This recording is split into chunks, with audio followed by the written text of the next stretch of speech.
Good evening, and welcome back to Appalachian Screams. Tonight's episode is called 10 True Haunted House Horror Stories You'll Never Forget. These aren't campfire tales. They're real encounters with homes that never learned how to die, walls that breathe, rooms that lock from the inside, and voices that call your name long after you've moved out. So turn off the lights, keep your volume up, and remember, every house has a memory. Some just refuse to forget. Like, subscribe, and tell me where you're watching from, ski. Because once we start, there's no leaving the house. Now, let's begin. You probably won't believe this, and honestly, I wish I didn't either. I inspect foreclosed houses for banks, walk through photos, utility checks, and occupancy reports. Most are just echoes of people who left in a hurry. Dust outlines, unpaid bills, that kind of sadness. But the one on Galloway Street wasn't just empty, it was waiting. The lockbox code was 2741. The yard was a dead grid where a pool had once been. A basketball hoop leaned like a broken neck. When I knelt to open the box, warm air came through the door seam, like someone inside was exhaling against it. That made no sense. Vacant houses don't breathe. Inside smelled faintly of lemon cleaner and something metallic. The thermostat glowed 72 degrees, even though utilities were supposed to be off. A pink sticky note was stuck to the cover. Don't change. Hello? Bank inspector? I called out, my voice small in the hall. The echo didn't bounce back right. It came back late, like the walls needed time to think before replying. My flashlight caught dust motes hanging perfectly still, like the air didn't dare move until I did. The living room furniture had been stripped, just outlines in the carpet where couches used to be. I snapped photos clockwise, always clockwise.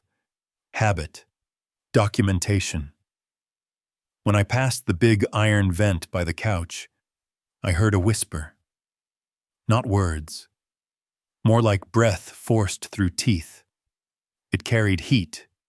Human heat. I crouched and lifted the grate. Beneath it, darkness and a penny reflecting my light. Then, knock, knock, knock. 3 slow taps on the metal duct, like a question asked in Morse.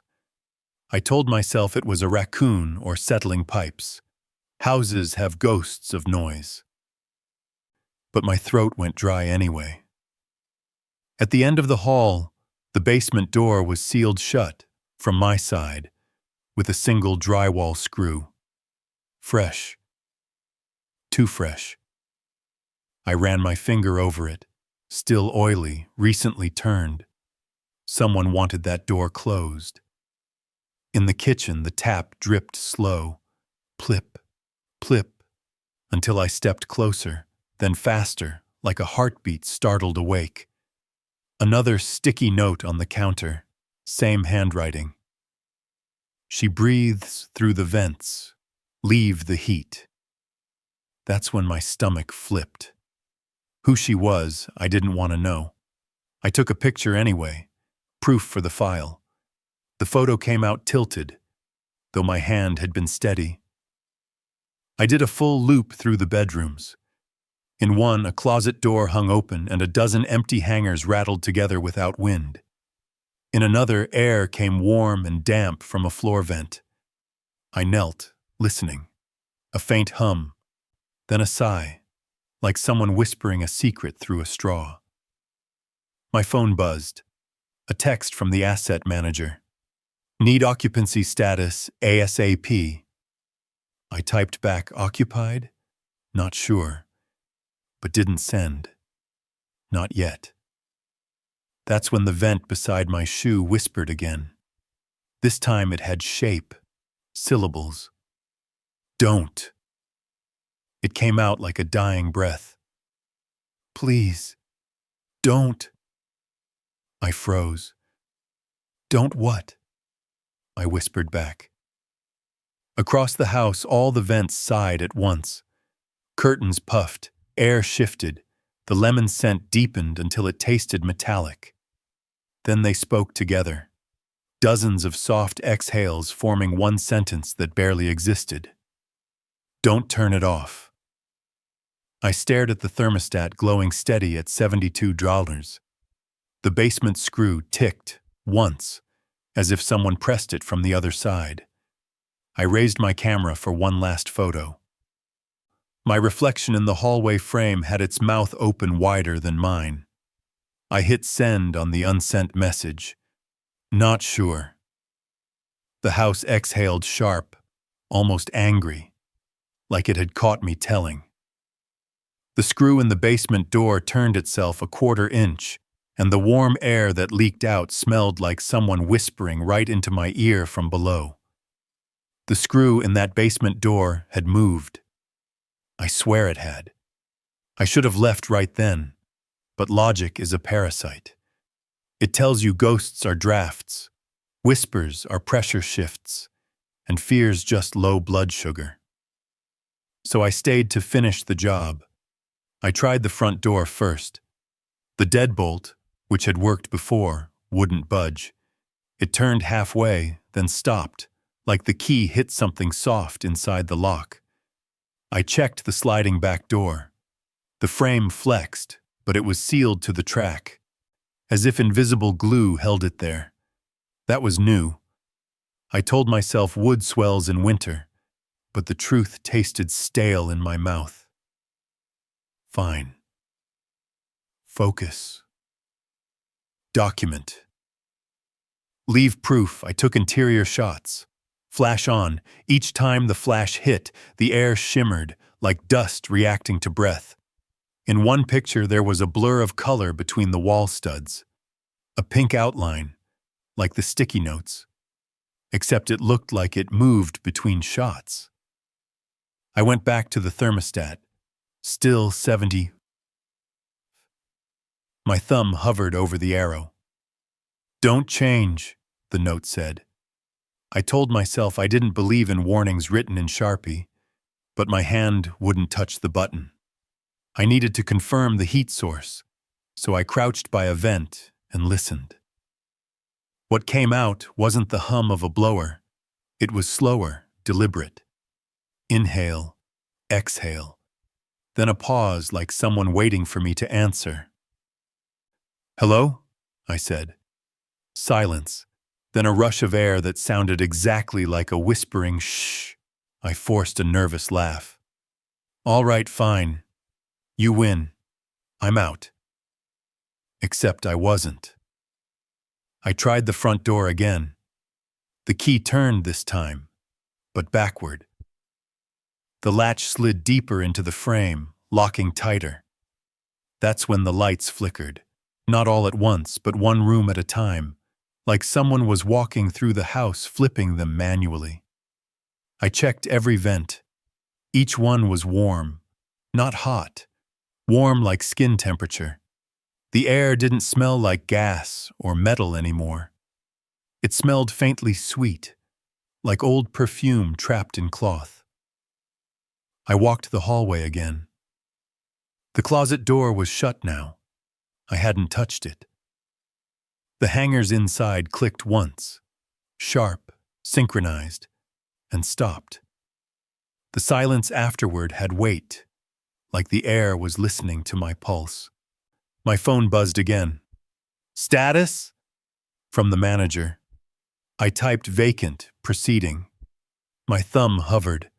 I couldn't send it, not while the house was still breathing.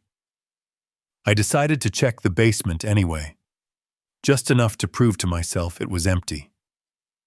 The screw on the door was gone, vanished. The hole where it had been still warm to the touch.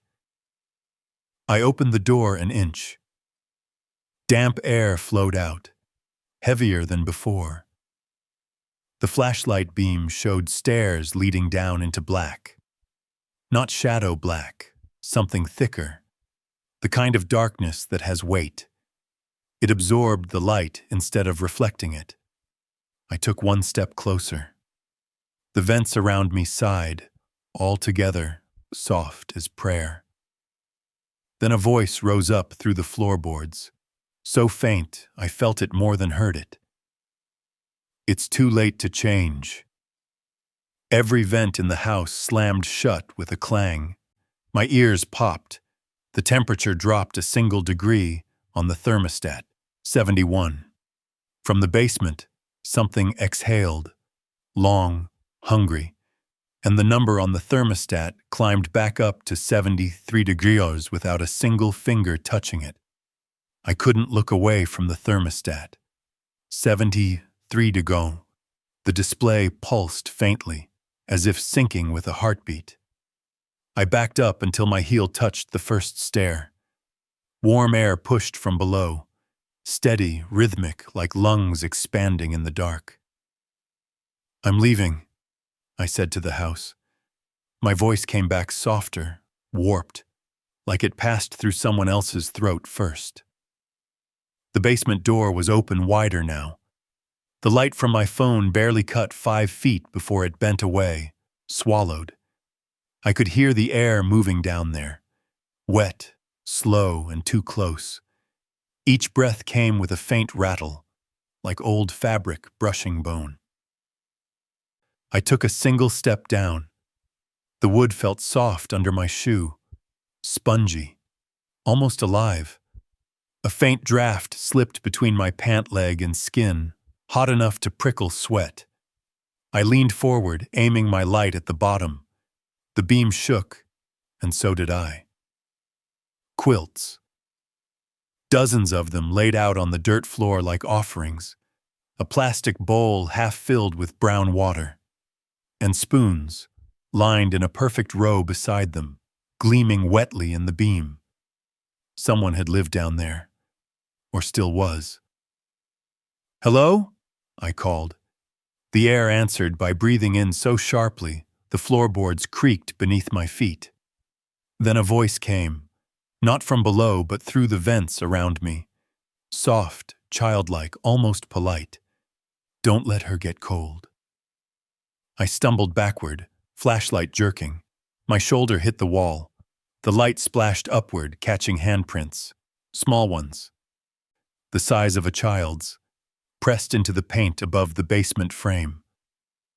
Fresh enough to still glisten. That's when the house exhaled again, heavier, like it was waiting for me to answer. The air that came up was damp and thick with the smell of wet dirt and perfume. Underneath it, faintly metallic, was something unmistakable. Blood.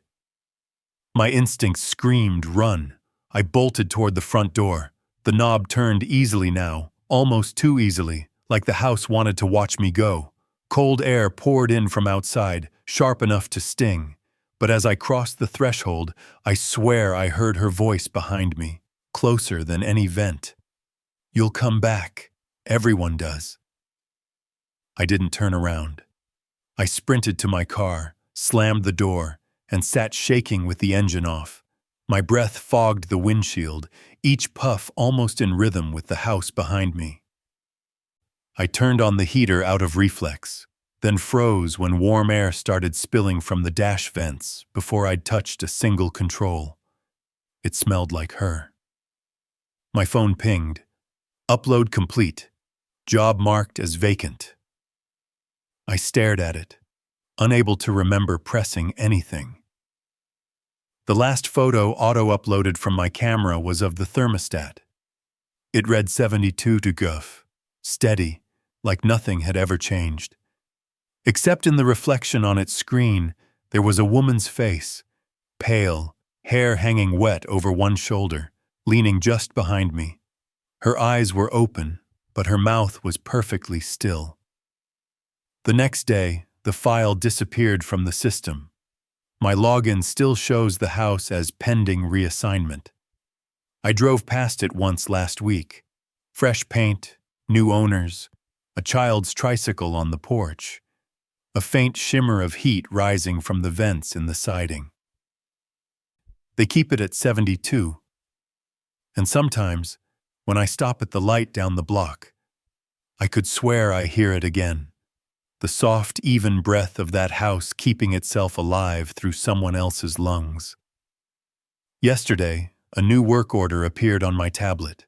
Same street, different number, and the attached photo showed a sticky note in familiar handwriting. Don't change. I didn't notice anything wrong when we moved in, just that the house felt too big for what we were paying. 4 bedrooms, 2 baths, 10 minutes from campus, all for $200 a month split 4 ways. That kind of deal shouldn't exist, even in a half-falling-apart neighborhood like ours in Columbus. But when we got the keys, 1 bedroom door was already locked. A metal padlock, thick and shiny with a small sticker that said, "Property storage. Do not remove." The landlord, Mr. Harlan, brushed it off when I asked. "Just a maintenance closet," he said. "Old house like this has extra nooks. Don't worry about it." His smile was polite, but it didn't reach his eyes. We moved in anyway. Me, Ben, Kara, and Luis. We picked rooms, split utilities, unpacked thrifted furniture. For the first few days, life was ordinary. Pizza boxes, bad Wi-Fi, late-night homework. But then the noises started. It was always upstairs, dragging. Not fast, not clumsy, just a long scrape across floorboards, then a pause. Sometimes it happened once, sometimes all night. We thought it was the old heating system until Ben said, "Bro, it's July, there's no heat on." The next morning we checked. The locked door sat perfectly still, no marks, no dust disturbed. We tried knocking, once, twice, no answer. But after the second knock, I could have sworn I heard someone breathing on the other side. Slow, deliberate, right against the wood. We laughed it off at breakfast, pretending it was funny. Students joke about ghosts because the alternative, someone actually being up there, is worse. One night, during a thunderstorm, the power cut out. The house went completely black. Kara lit a candle, and in that small flame, I swear I saw something move at the top of the stairs. Not a person, just the impression of one, like heat blur on asphalt. Then a voice, quiet and polite, drifted from above. "Sorry, didn't mean to wake you." We froze. When Ben grabbed his phone light and pointed it up, nothing was there. The padlock gleamed, untouched. The next morning, the padlock was gone, replaced with a simple chain on the inside of the door. You could see it through the crack where the wood had splintered a bit. That's when Luis said what all of us were thinking. If it's just storage, why someone locking it from their sin? We called the landlord again. Straight to voicemail. No callback. From then on, things got specific. At night, someone walked the hall softly, barefoot. The floor creaked between our rooms. Doors clicked, not slammed. The air always smelled faintly of candle smoke, even though none of us used candles after that first storm. By October, we stopped acknowledging it. Denial was easier, until the morning we found a note on the fridge, written in tiny, crooked letters. "Please keep the lights on. It helps me see." No one admitted to writing it. The handwriting didn't match any of ours. Kara tore it down and threw it away. That night, the lights in the hall stayed on by themselves. When we woke up the next morning, an envelope sat in the middle of the kitchen table.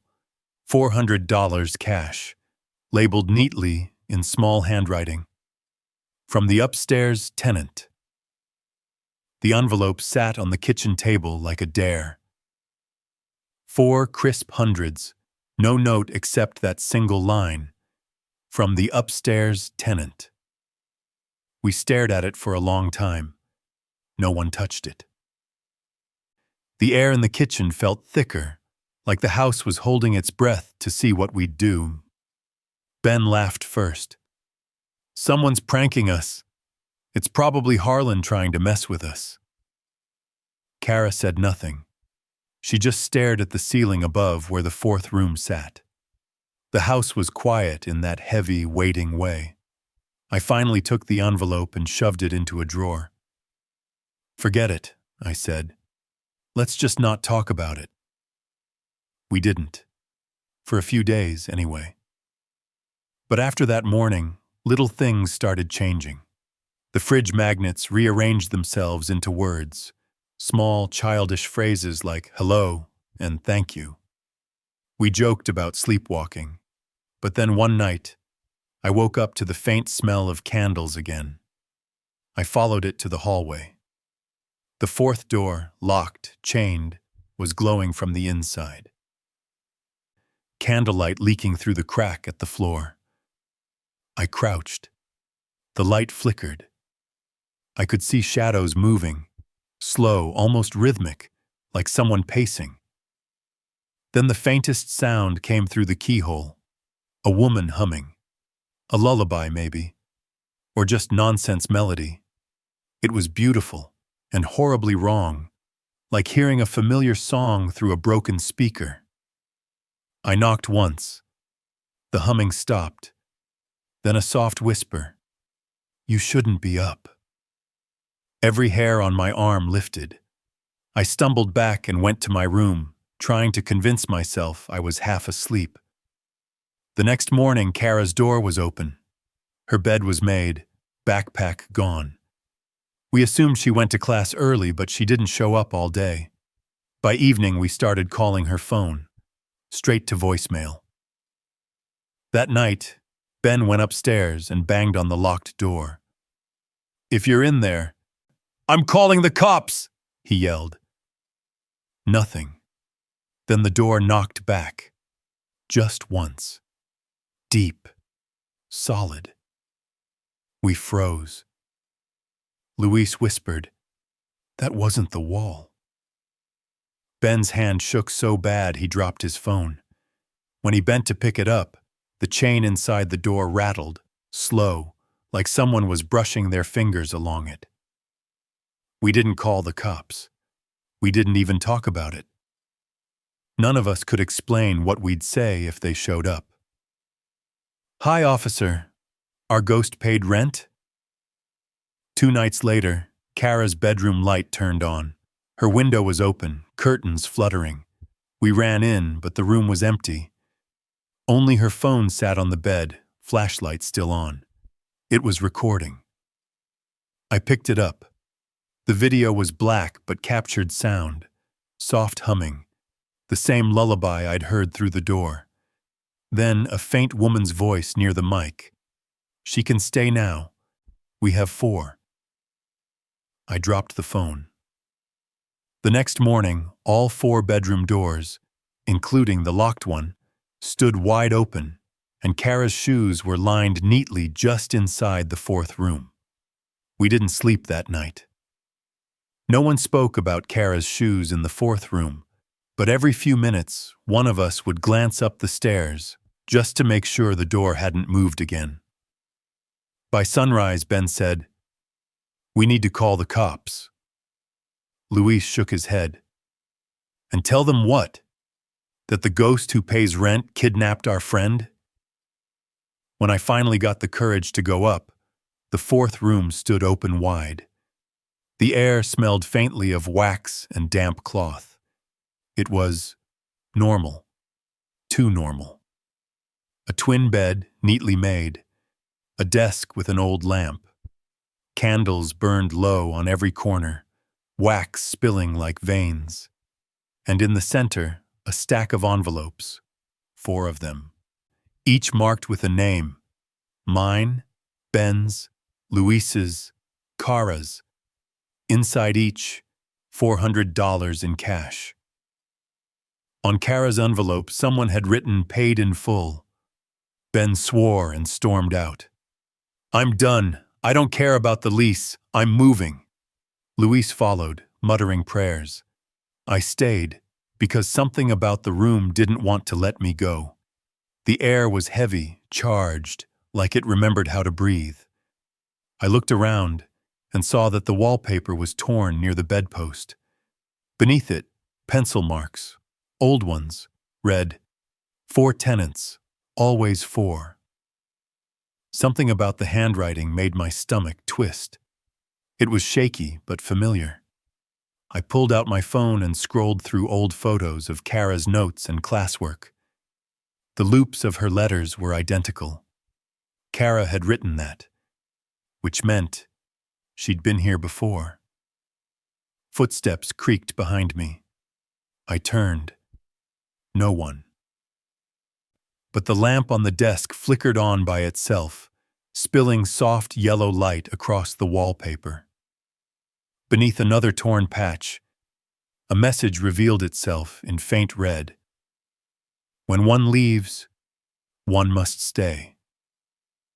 The air thickened, pressing against my chest. From somewhere behind the walls came a long, slow drag, like furniture sliding again. Only this time, it didn't stop. It circled the room, closing in. The smell of candle wax deepened, almost choking. The flame bent toward me. Then I heard her voice, Kara's voice, calm and close like she was standing right next to my ear. It's okay.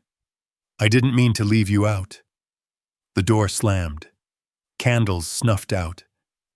For a moment I couldn't move. The air felt viscous, like breathing through warm cloth. Then a whisper right behind my head.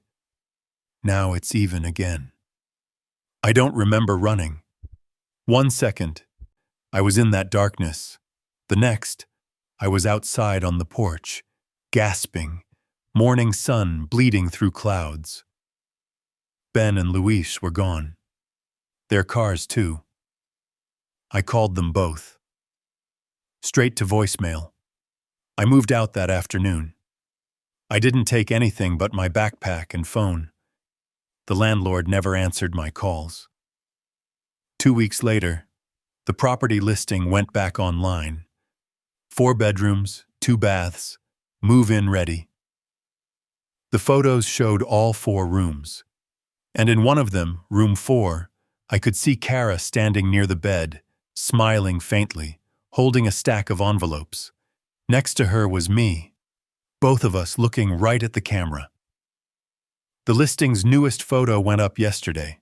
Same house, new tenants, and in the reflection on the window, 4 faint silhouettes stare out, waiting for the next roommate to move in.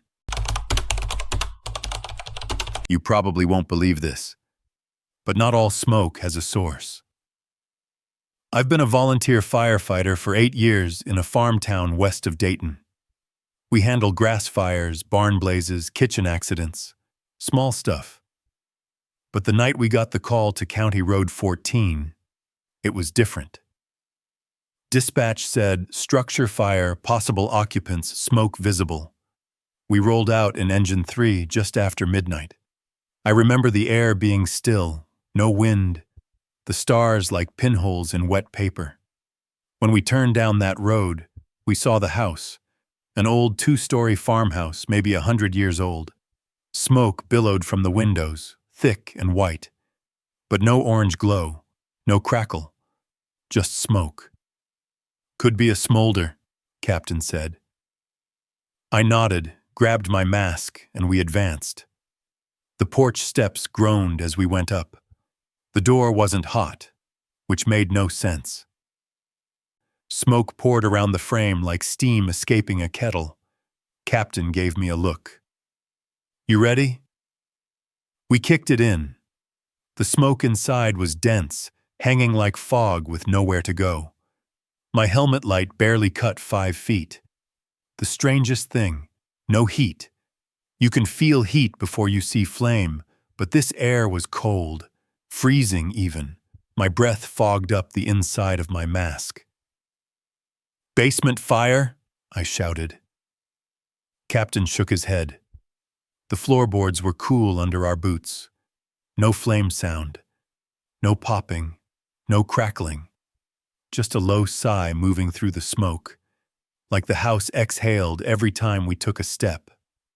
We swept room to room, furniture still intact, curtains untouched. Yet the smoke kept pouring out of every vent, every seam. The smell wasn't wood or plastic. It was wet soil and rot, like someone had doused compost with water. Then I heard it. A voice. Muffled, childlike. "Help me!" I froze. Captain's radio crackled with static, but the sound didn't come from there. It came from the walls. "Help me!" Clearer this time. A dry whisper dragged through smoke. "Search upstairs!" he yelled. I went.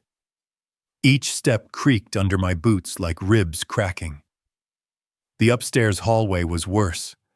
Smoke pooling low, rolling over my feet. The flashlight beam caught a photo frame on the wall, its glass warped. Faces smeared like the heat had melted them, but there was no heat. I kicked open the first door. Empty. The second. Same thing. The third door was stuck, swollen tight. I rammed it with my shoulder.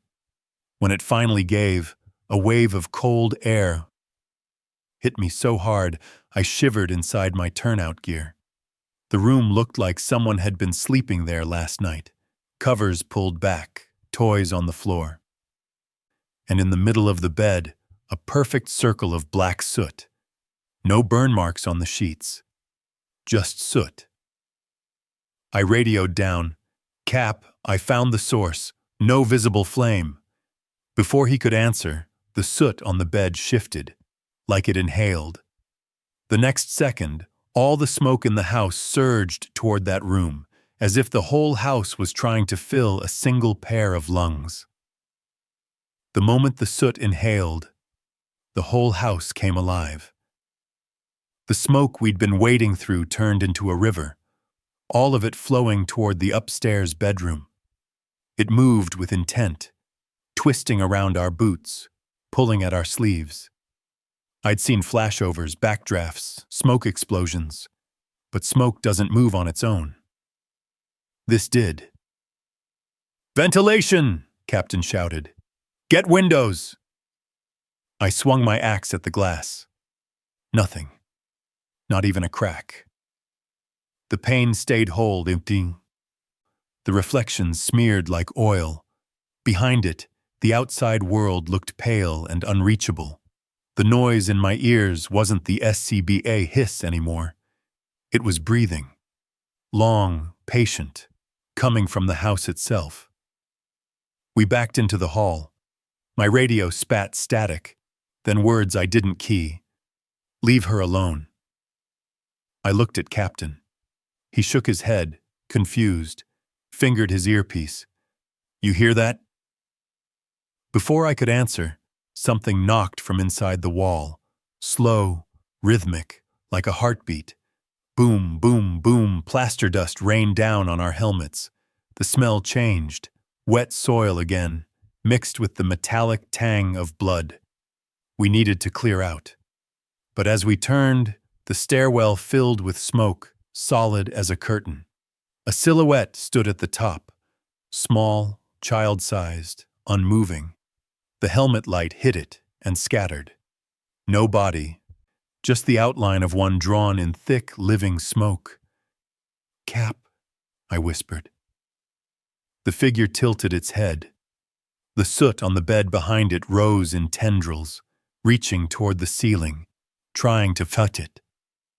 Then the thing spoke, not from a mouth, but from everywhere. "You found my breath. I've heard people scream in fires, cry for help, choke on smoke, but never whisper like this." It wasn't afraid. It was grateful. The figure moved toward us. The air pressure dropped. My mask sucked tight to my face, the straps whining. The radio blared with overlapping voices, some of them ours, some not. "Pull out! She's in here! Help me! Don't breathe it in!" The hallway lights flickered even though power had been cut. Each flash showed a new position for the child-shaped smoke, closer every time. Captain grabbed my shoulder.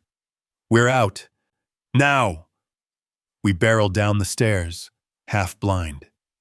Every step we took, the walls sighed, like the house was tired of holding itself up. The smoke followed us, rolling low, a living tide. At the door, Captain pushed me through first. I stumbled into the night air, tore off my mask, and gasped. The others were out on the lawn, staring. Behind me, the smoke pressed against the open doorway, but didn't cross it. It just lingered there, pulsing, breathing, watching us through the dark. Then, without warning, the roof lit up. No flame, just light. A dull amber glow pulsing like a giant lung. It expanded once, twice, then faded to nothing. The smoke collapsed inside. Captain lowered his radio, voice shaky. "Fire's out." I shook my head. There never was one. When we went back the next day to check for reignition, the entire house smelled like dirt and rain, and in the master bedroom, someone had written on the wall in soot, "Thank you for letting me breathe." We went back the next afternoon. The sky was the pale gray that comes after a storm, and the whole road smelled of rain and mud. The farmhouse sat there untouched. No burn marks, no collapsed roof. You'd never have guessed 20,000 gallons of water and foam had been pumped into it the night before. Chief sent just me and Captain for the reinspection. Procedure: make sure there wasn't a hidden ember waiting to reignite. He joked about bringing a gas meter. I brought silence instead. Inside, the air was cold again, though the place had been sealed. Every window intact, the glass clean where we'd never touched it. No soot on the floors, no residue on the walls, except in the upstairs bedroom. That one still stank of soil and iron. The message was there, written in a child's hand across the plaster above the bed. "Thank you for letting me breathe." Captain crouched, ran a gloved finger over it. "Fresh," he muttered. "Still damp." The soot smeared under his touch like blood. He stood, uneasy. "She must have died here. Carbon monoxide, maybe. That's what we were smelling." I wanted to believe him. It would have been clean, scientific. But the air shifted again. The same slow inhale we'd felt the night before. My meter beeped. Oxygen levels dipped. Though there was no fire, no gas, nothing consuming it. Then, in the dust on the nightstand, a small handprint appeared. Not pressed into it. Forming from it. 5 fingers. Small. Perfect. Trembling. A soft whisper rippled through the vents. "Still here." I backed toward the door. Captain didn't move. His eyes had gone glassy, fixed on the bed. "She's under," he said quietly. "We never found her body." He tore up the floorboards before I could stop him. Underneath was bare earth, and below that dark, wet soil that breathed. Each exhale brought up a thin mist smelling of old smoke. Then something moved, small bones shifting, like fingers stretching after sleep. A fragment of a child's toy truck surfaced, melted on one side. Captain froze, hand still clutching the pry bar. "That's enough," I whispered. "We're sealing this up." He nodded, but as we turned to leave, the vent by the door sighed again, louder this time. It sounded like the end of a long cry. "Don't go," it said, so faint I thought I imagined it. I looked back one last time. The soot marks on the wall were changing shape, curling into new words. "Stay and keep me warm." I pulled Captain out. We nailed the boards back, closed the door, left the tools. When we stepped outside, the breeze hit us like surfacing from deep water. I didn't look back until we reached the truck. The windows upstairs were fogged from the inside. That night, dispatch logged another call. Same property, same report. Smoke visible. By the time crews arrived, the house was dark again, empty. A week later, the county bulldozed it. They said the structure was unsafe, too unstable to rebuild. But when the excavator clawed through the foundation, a burst of white smoke poured out, cold as freezer air. Someone swore they heard a girl laughing in it, soft and wet, before it vanished into the field. We keep the report in the station's back file, marked closed. Every so often, when we wash the engines at night, a faint soot ring appears around the hose couplings. We don't talk about it. But every man there keeps the habit now, checking their tanks twice, testing the masks, making sure there's always a little air left inside. Because none of us ever want to hear a house breathe again. Last week, a new development broke ground on that same lot. The first call from the site came in just after midnight. Heavy smoke, no visible fire. I didn't start noticing the faces until after the third exposure. The job was routine. Shoot interiors for a bank-owned property outside Denver.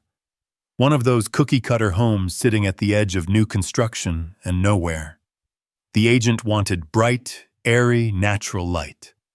I loaded my tripod, softbox, and wide-angle lens like I'd done 1,000 times before.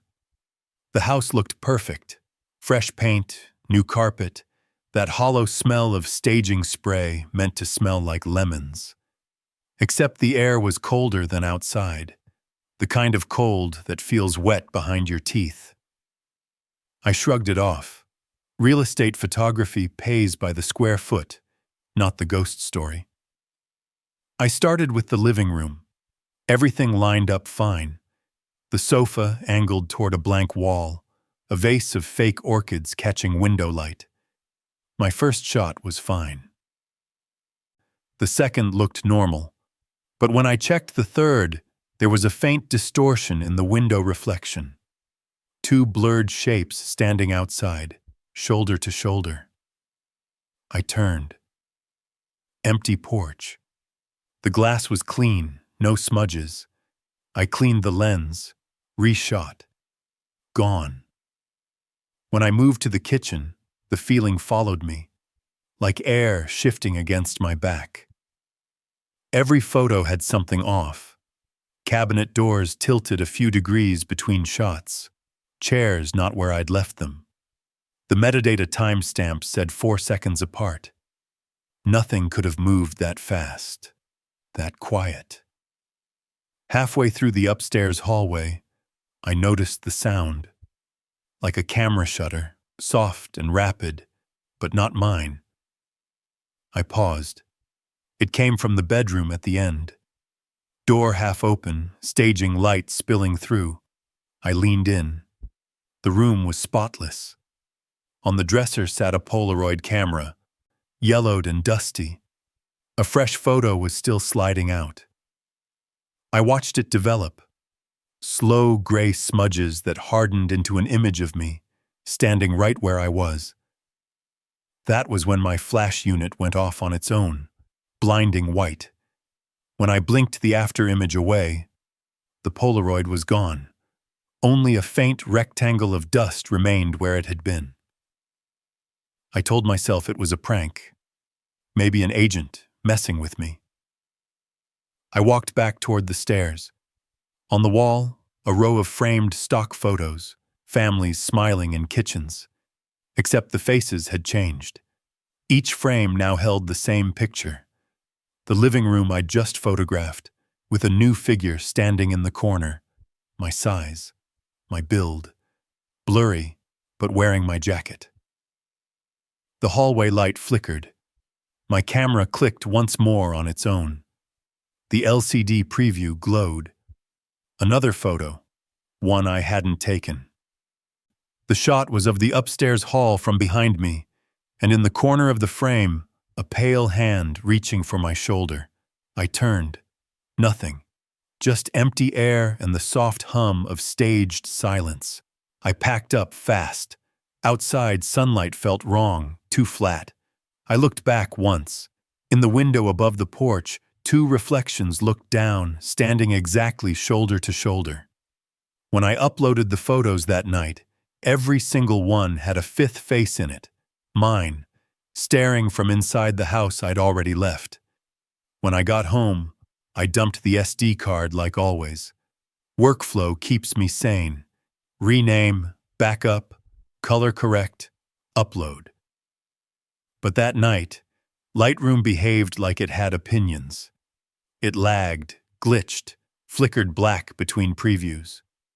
Out of the 128 shots I'd taken, 132 appeared. 4 extra images. The file names didn't fit my sequence either.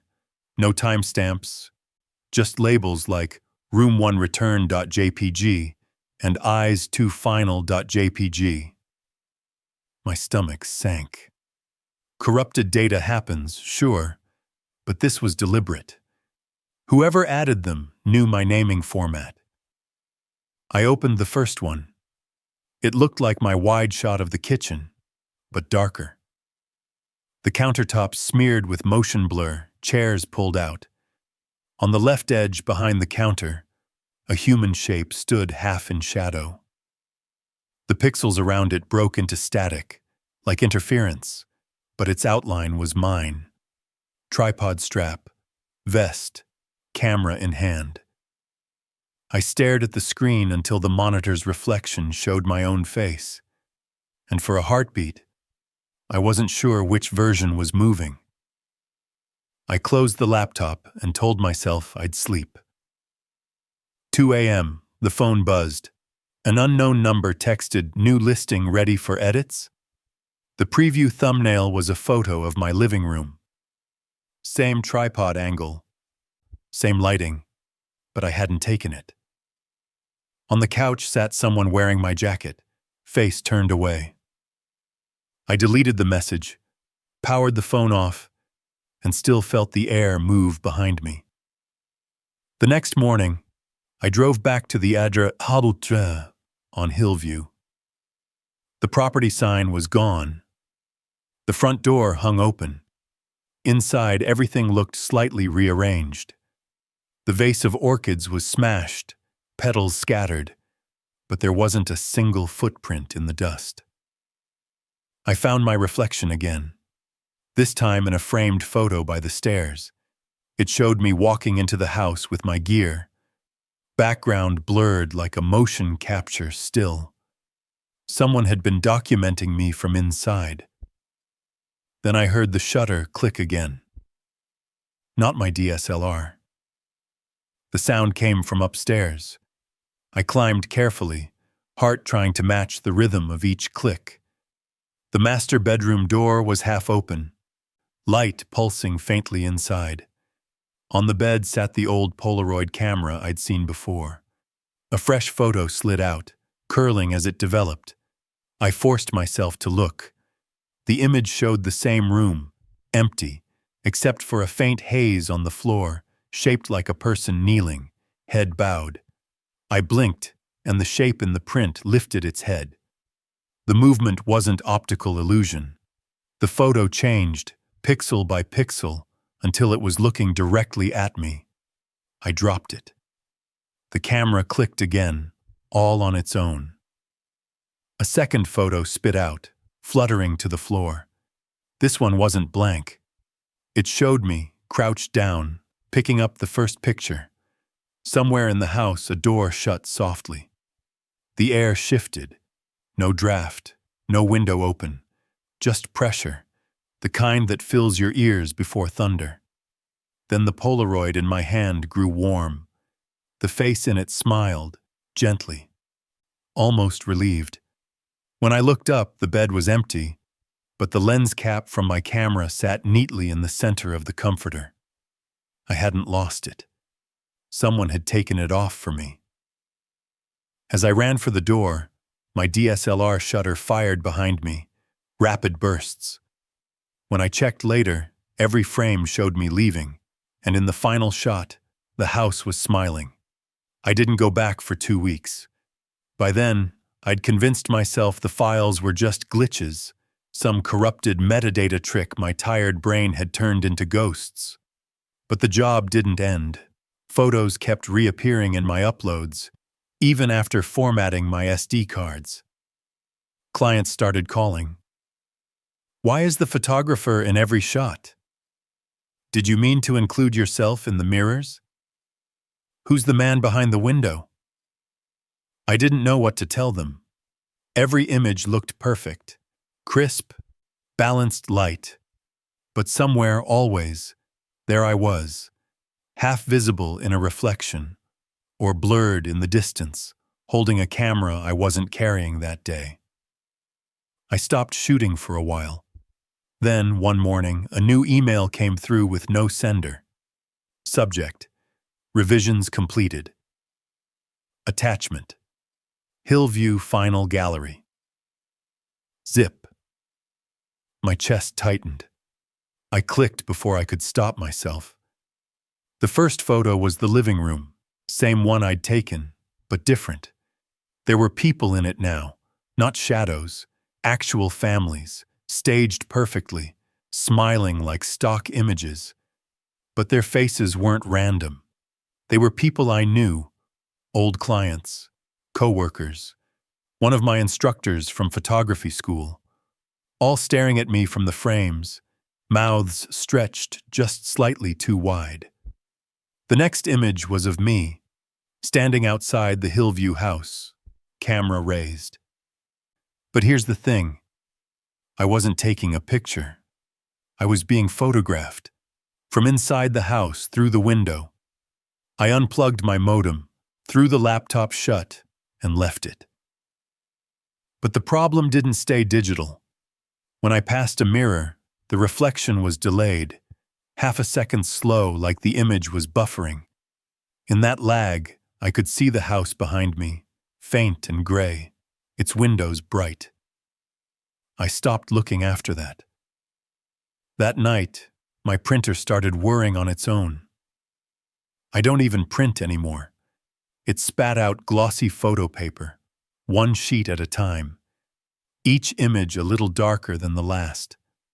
The first was my front porch, the second, my living room, the third, my bedroom door, half open. By the 10th print, the photos showed me asleep in bed. By the 15th, I wasn't in the frame anymore, just the bed. And a tripod standing next to it. I tore the plug from the wall. The printer kept going for another 30 seconds, as if it had a backup battery. Then it spat out one final sheet. The image was back at the Hillview house. Front door open, sunlight pouring in. A figure stood in the doorway. My size, my posture. The file name printed at the bottom edge of the border. Final exposure. I don't shoot real estate anymore. The house has since sold, twice. But I still get emails every month from new agents. They all ask the same thing. Can you edit out the man in the window? The photos they send are never mine, but the man always is. Last night, my phone gallery auto-synced. There was a new album at the top, Hillview 2025. Every thumbnail shows me, standing inside a house I haven't entered in months. You probably won't believe this, but the first time I heard her, she was singing to my daughter. We'd only been in the house 2 weeks. It was the kind of starter home you tell yourself is temporary.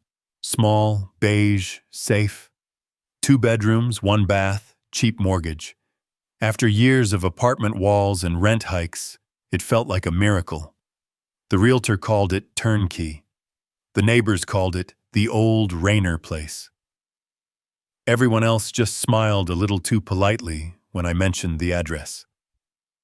I should have noticed that. My daughter, Abby, was 6, smart, chatty, always building forts out of couch cushions. The first night in the house, she said, "Mom, she likes my room." "Who?" "The woman who used to sleep here." I laughed. "Sweetie, that's just what the realtor said. The lady before us moved away." Abby frowned. "No, she's still here." She said the walls remember her heartbeat. Kids say strange things, especially after moving. I brushed it off. The next day, while unpacking boxes, I noticed small dents in the wall behind Abby's bed. 5 spaced evenly, like fingertips pressing from the inside out. The paint had bubbled slightly, but the inspector hadn't said anything about moisture. That night, I woke to the sound of humming coming through the baby monitor. Soft, shaky, like an old lullaby sung through walls. Abby was asleep, but the melody continued under her breath, timed perfectly to her breathing. I unplugged the monitor, but the sound kept going.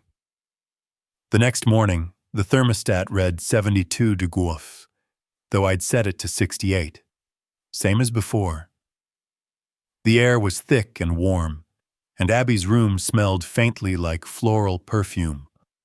Old-fashioned, powdery. When I dropped her off at school, she waved and said, "Don't move my toys today. She gets mad if you touch her stuff." "What stuff?" Abby smiled. "The ones in the borrowed room." That phrase stuck with me all day. Borrowed room. When I came home from work, every framed photo in the hallway was crooked. Not random. Each tilted in the same direction, toward Abby's door. I called my mom that night and told her about the weird things. She said it was just stress. New house, new sounds. You'll get used to it. Maybe she was right. Maybe I was tired. But then Abby started setting a second place at the kitchen table every night. A smaller plate, plastic cup, folded napkin. I asked her who it was for. She said, "The woman eats with us when you're not looking." "Abby, that's not funny." "I'm not joking," she said softly. She said she used to sit right here, before we borrowed her room. That night, I found something new. The smell of floral perfume again, stronger now, coming from the air vent above Abby's bed. I climbed on a chair to look inside. In the dust lining the vent, someone had drawn a heart. Inside it were 2 letters, A+R. The next morning, Abby's toys were all sitting neatly in a circle on the floor, each doll propped up and facing the vent, as if waiting for someone to climb back out.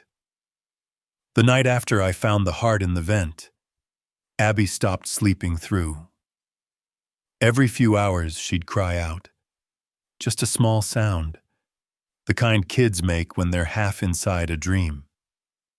When I went in, she was always awake, sitting up, staring at the vent. "She's whispering again," Abby said. "She says she misses her daughter." "Sweetheart," I said gently, "you probably just dreamed that." Abby shook her head. "She told me her name is Ruth. She said she died here, but she still has to take care of me." The name hit me like cold air. The seller's disclosure listed the previous owner as Ruth Rayner. I remembered the agent saying her daughter had sold the place after she passed. The next day, I went looking for proof it was all coincidence. I found an old box in the attic labeled R. Rayner, bedroom. Inside, folded floral bed sheets, yellowed newspaper clippings, and a photo of a woman with kind eyes holding a little girl in front of this same house. The girl in the picture looked exactly like Abby. I slammed the box shut, heart racing. I didn't tell her. How could I? Kids repeat what you give them. I wasn't going to feed her new ghosts. That night, I tried sleeping with Abby. The room felt too warm again, heavy, like the air had thickness. I could hear something moving through the vents, slow, rhythmic, like cloth dragging across metal. Abby whispered, "She's back. She's checking on us." Then the vent clicked. Not mechanically, like a finger tapping the grate. Once, twice. I got up and turned on the lamp. The metal cover was damp, condensation running down it like sweat. I tried to unscrew it, but the screws were rusted over. When I touched them, they vibrated faintly, like they were holding in breath. Abby had fallen asleep beside me, still smiling in her sleep. In the morning, she was pale. She said Ruth had sung to her all night. "She says the house used to breathe with her heartbeat," Abby murmured, "but now it's using mine." That was when I noticed the bruises, tiny round ones on her wrists, like finger marks. I took her to urgent care. The doctor said they were probably self-inflicted. Maybe she'd rolled over her hands in her sleep. But that night, I heard the lullaby through the baby monitor again. Soft, trembling, almost apologetic. A line repeated over and over. She only borrowed it. I crept to Abby's door. The light from the monitor glowed green across the bed. Abby was still, her chest rising and falling in perfect rhythm with the hum coming from the vent. Then something strange. The curtains moved inward, even though the windows were closed. A rush of warm air spilled from the vent, smelling like perfume and hospital disinfectant. I heard a whisper, right against my ear this time. "She's safe now." I took it back. I yanked the plug on the monitor. The hum stopped instantly. Abby gasped in her sleep. One sharp inhale like surfacing from underwater. When she opened her eyes, she whispered, "Mom, I dreamed she was inside my chest." The next morning, Abby didn't remember the dream, but her voice sounded older, and when she laughed, I heard two people breathing. For 3 days, Abby seemed fine. Too fine. She didn't talk about Ruth anymore. She didn't play with her dolls or set out that extra plate at dinner. She just watched. Sometimes I'd catch her standing perfectly still in the hallway, head tilted slightly, like she was listening to something deep inside the walls. On the 4th morning, the thermostat glowed 72 degrees again, no matter how many times I changed it. When I passed Abby's room, the smell of flowers was back, sweet and thick enough to taste. She was sitting cross-legged on the carpet, whispering into the vent. "What are you doing, honey?" I asked. She smiled without looking up. "She says I'm learning fast." "Learning what?" "How to stay." I knelt beside her. "You don't have to stay anywhere, okay? We're going to a hotel tonight." "She says that's okay," Abby said softly. "She'll come with us." I felt the air change again. Warm, pulsing, steady as a heartbeat. The walls seemed to tighten. The house creaked, not from settling, but from breathing. That night I packed our bags. We'd only take what we needed. But when I went to find Abby, she was gone. Her toys were lined in a circle again, just like before, all facing the vent. The air smelled like perfume and something older, wet dirt, maybe. "Abby!" I shouted, searching every room. Her voice came back faint, muffled. Mom, she says it's my turn now. I followed the sound. It came from the borrowed room, the guest room Ruth had used before us. The door was half open.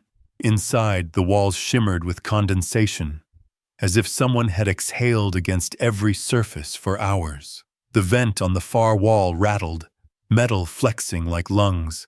I ran toward it. The screws were gone, the cover hanging loose. Warm air gusted out, steady and human. I reached inside. Dust, cobwebs, nothing else. Then a hand brushed mine. Small, warm, Abby's. "Sweetheart, come out." I pulled, but it was like she was being held. The air roared around me, and for a moment I swear I heard two heartbeats, hers and mine, sinking, slowing, then separating. When I yanked harder, my hand came free, empty. The vent exhaled one last time, a deep, relieved sigh. Then silence. The temperature dropped back to 68. The smell of perfume faded. The police searched for weeks. They tore open ducts, vents, crawl spaces. Nothing. No prints, no signs of entry or exit. They said she must have wandered out while I was packing. That's what everyone believes. I stayed in the house 3 more months, waiting for some sign. The only thing that came was warmth at night, a pulse through the mattress, like a heartbeat under the floor. Sometimes I talk to her. I tell her I'm sorry. I tell her I know she's still here, keeping the house alive. Because every time winter comes, the thermostat resets to 72 degrees Celsius on its own, and the air smells faintly of her shampoo and flowers. The house breathes easier now. It only needed one of us to keep it warm. Last week, a new family moved in. Their little girl told her mom, "The lady in the vent says I remind her of her daughter." I started the job because I needed quiet. The historic Grantley estate turned into a museum last year. Victorian furniture, velvet ropes, oil paintings of long-dead socialites staring at nothing.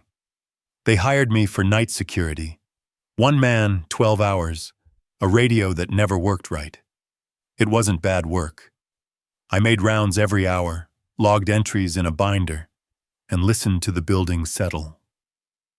The mansion breathed like old wood does. Timid creaks, sighs, the occasional pop. Nothing supernatural. Until the 3rd night. It was almost midnight. I sat in the gallery, sipping coffee, watching the cameras on a little black and white monitor. Room by room, everything looked fine. Until the east parlor flickered. The mannequins. Every exhibit had one. Figures dressed in period clothes to show authentic domestic life. In that feed, one of them had moved. The woman in the lace gown was facing the wrong way. I thought maybe light distortion, static. But then her head turned, slow and deliberate, until she looked straight into the camera. The feed cut to snow. I went to check it myself, radio crackling in my pocket. The parlor was colder than anywhere else in the building, breath showing in thin clouds. The mannequins were all where they should be, except the woman's right hand was missing its ring. Every item in this house is catalogued. That ring had been listed as buried with the owner in 1894. I wrote it down in the log, laughed to myself, and went back to the monitors. The east parlor camera was back online, only now the woman had her ring again. The next night, the motion sensors went off in the ballroom, Zone 3. I went in, flashlight cutting through the dark. The chandeliers swayed slightly, though no doors were open. In the center of the room, the piano lid had lifted. Keys pressed themselves down in a slow, broken melody. My radio crackled, static, then a voice. "You're late." I froze. "Who's on this channel?" No answer. Just the hum of an old line remembering sound. I left the ballroom lights on after that. My supervisor would scold me for it, but I didn't care. The fifth night, I came in early and found the front display case open. Jewelry scattered, the lock still intact. The logbook from the curator's desk sat open to a new entry in handwriting I didn't recognize. The exhibits are tired of standing still. I closed it, pretended not to see.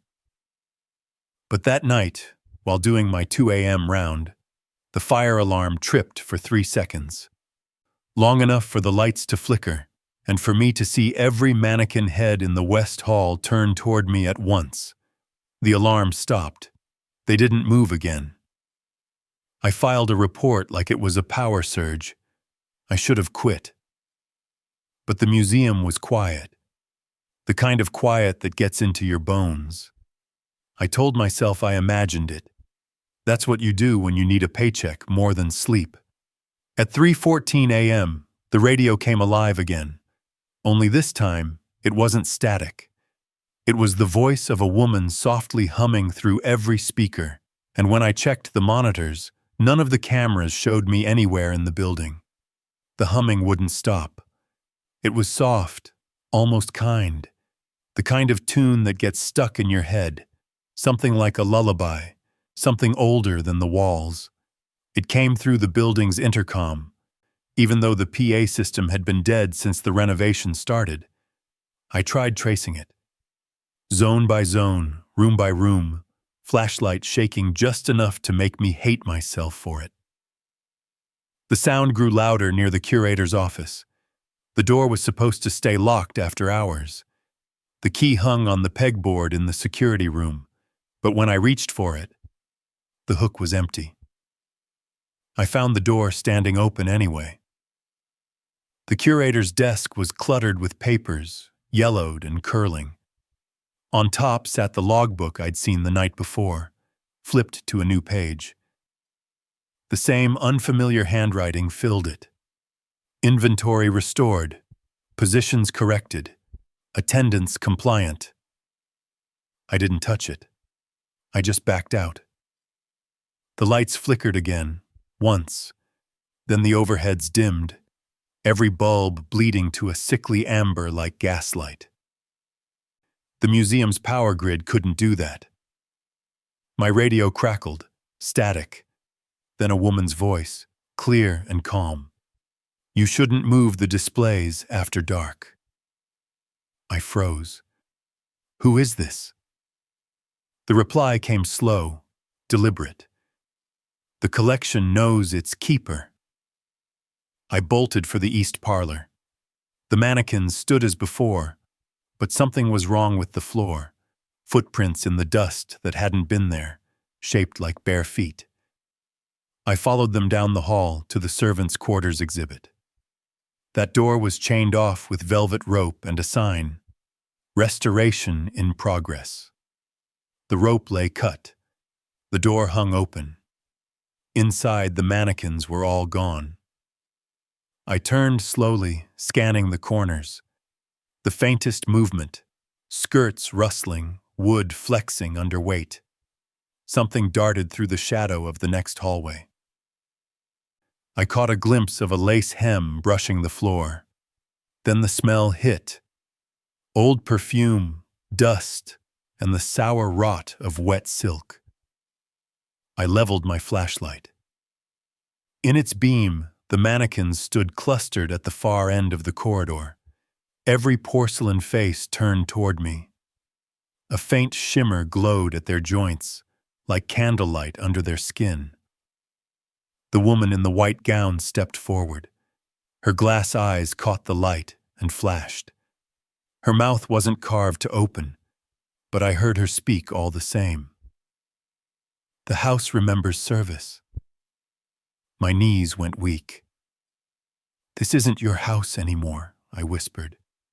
The air around her pulsed, faint static rolling over my skin. "Then why do you guard it?" My radio clicked again, every channel spitting fragments of voices, tour guides, children laughing, footsteps on marble. The building sounded alive again, 100 people walking invisible halls. I turned to run. The door behind me shut before I reached it. Every exit light went dark. When the overheads came back on, I wasn't alone. Dozens of mannequins stood lining the hall now, blocking every way forward. Their arms had shifted, hands outstretched, palms open like greeters waiting to usher me somewhere I didn't want to go. The next time the lights flickered, I saw my own uniform hanging among the displays, pressed, labeled, and tagged with a brass plaque that read, Night Guard, 2024, donated posthumously. When I saw my own uniform hanging behind that glass, I told myself it was a prank, that someone on the day staff had a sick sense of humor. But when I leaned closer, I saw the tag under the brass plate. It wasn't a copy of my name. It was my nameplate. The same one I'd lost 2 days earlier. The radio on my belt let out a low tone, steady, continuous, not static, not interference, a heartbeat. I backed away, careful, flashlight trembling. The mannequins behind me stood perfectly still again, but I could hear their fabric creak as if they were breathing. Something brushed my shoulder. A hand, soft as felt. I spun, nearly dropped my light. The curator stood there, or what was left of her. She looked like one of them now, skin waxy, eyes too clear, every motion smooth but not quite human. Her mouth moved with the faintest cracking sound. "The collection must stay complete," she said.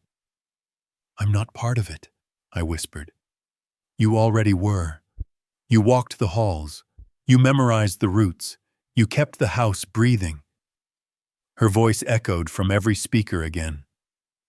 "Guards are caretakers. Caretakers are artifacts.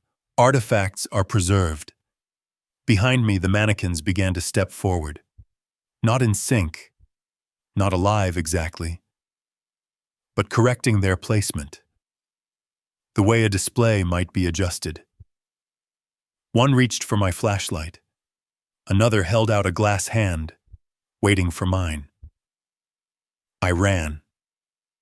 The hallways didn't match the floor plan anymore. Each turn led me back to the same corridor, the same portraits staring with dust cloud eyes.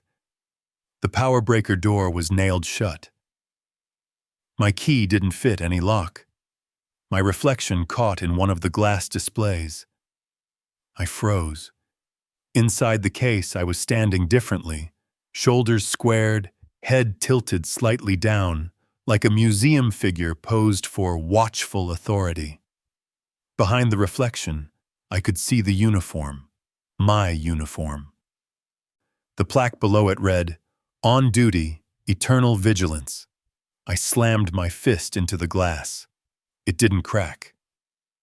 The reflection blinked even though I didn't. The curator's voice came again, right behind me. "You'll feel a small pinch. Then the quiet will begin." Something sharp pressed into my neck. My knees buckled. The air grew syrup thick, humming with low static. I couldn't breathe.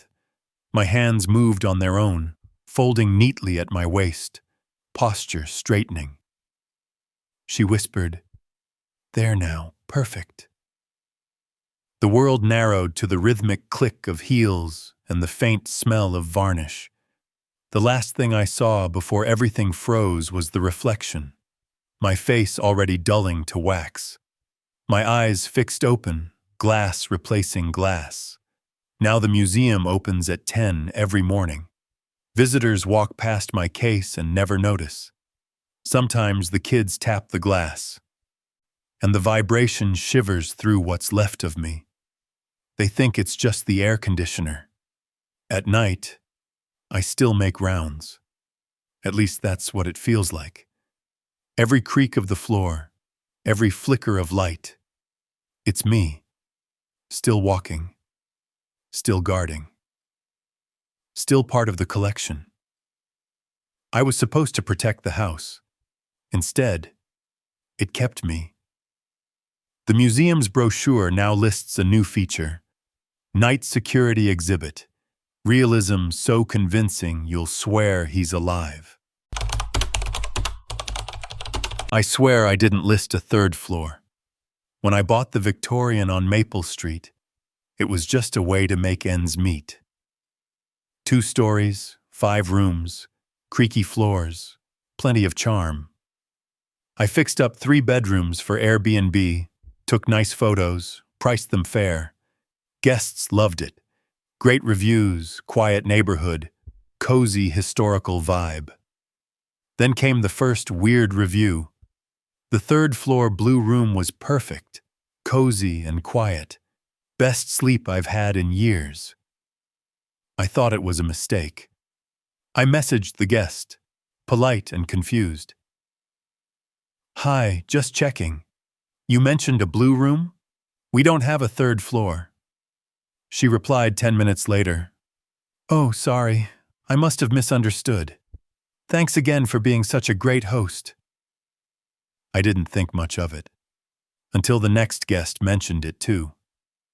The attic suite was adorable. Loved the wallpaper and the view. Except there wasn't an attic suite. My attic was unfinished. Fiberglass insulation, 1 light bulb, and a single nailed-shut window. I went up to check anyway. Everything was just as I left it. Still, the reviews kept mentioning it. The blue room is magical. Great space on the top floor, very peaceful. The lady upstairs was so sweet. That last one made my stomach twist. I live alone. I messaged Airbnb support, asked if guests might be confusing my listing with another. They checked. No duplicate addresses, no shared photos. My house was unique. The next week I hosted a couple from Michigan. They seemed normal, quiet, polite, middle-aged. They checked out early, left 5 stars. Their private feedback read, "Beautiful home, thank you for showing us the upstairs.